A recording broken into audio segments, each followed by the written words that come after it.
Hello, we're at Mind the Tech New York, and my name is James Spiro, and I'm joined now with Jennifer Griffin, the National Security Correspondent at Fox News. Thank you, James. Jennifer, thank you so much for taking the time. So you report straight from the Pentagon, right, about national security issues. What's that like? Well, it's interesting, James. I was in the Middle East for many years, and I worked in Jerusalem for 7 years, covering the Intifada from 1999 to 2007. I had covered a lot of wars, whether it was in Iraq, Afghanistan. We were in Afghanistan back in the early 90s. My husband and I spent our honeymoon in Kabul. We covered wars in Africa. I cut my teeth in Mogadishu during the Somali conflict. And so when I moved back to the States 14 years ago, Fox put me at the Pentagon because national security and wars and many of the places that I had lived, that is where the U.S. military was operating. So I had a knowledge of field work on the ground, and now I work inside the same building. I walk in the same door every day as the chairman of the Joint Chiefs and the Defense Secretary. And what's unique about covering the Pentagon is that it is probably the most transparent institution in Washington for a beat reporter. Once we're given a pass, we're able to talk to anyone in the military we want, whether it's the defense secretary in the hallways or members of the heads of the Army, Air Force, Marines, Navy.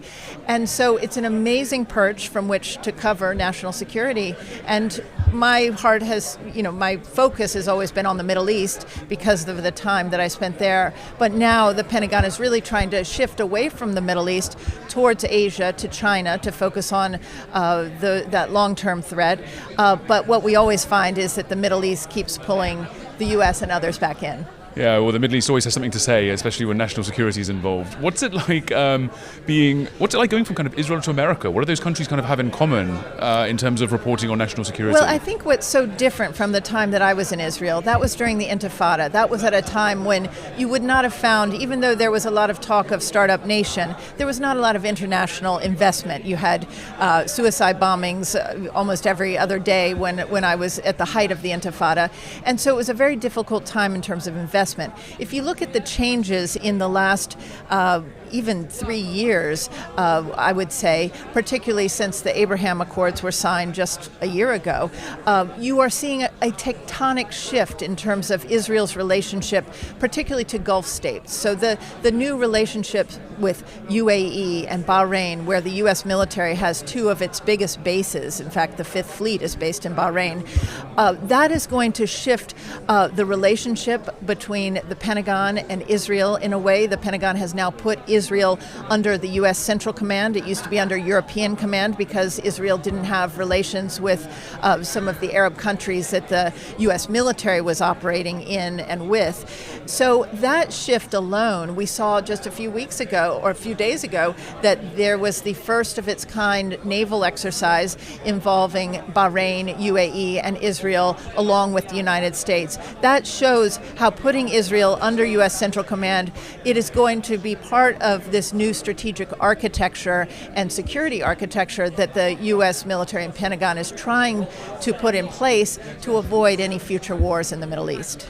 That's fascinating when to hear it from you like that. And now obviously we're at Mind the Tech in New York, and now Israel's kind of being highlighted today, not in the conflict context that it kind of used to be. Yes, that may it continue.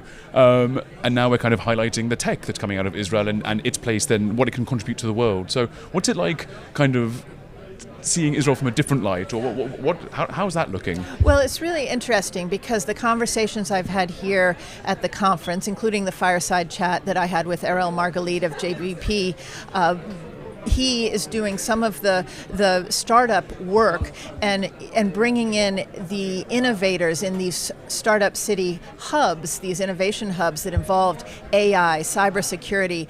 Those investments that he's making and those incubators that he's starting in cities not only across Israel but now in the United Arab Emirates, here in New York City and Soho, that is going to, again, if you link those companies together and the the way in which they're trying to deal with cybersecurity. Some of the biggest threats right now are not the terrorism threats that we saw in the time that I was in the Middle East. It is really the threat of cyber actors and ransomware. And the companies that Erel Margalit and JVP are investing in are designed to bring more security and stability. And what's nice is that now, with the help of the United States and U.S. investors as well as Gulf state investors, I think that will lend itself to creating a fabric that will lead to a more stable Middle East. Well, if you ever fancy a change from the Pentagon, you can return to Israel and be the tech correspondent at Fox I would love News. that. Well, it's amazing hearing of all the tech innovation here at the conference, and it's particularly nice to see old friends and to see what they're doing, because the innovation coming out of Israel is truly stunning. It was Startup Nation then; it's now the land of unicorns, and I've enjoyed learning more about the efforts and all of the innovation coming from there. Well, thank you, Jennifer. We hope to see you there sometime soon. Thank you very much, James. Thank you.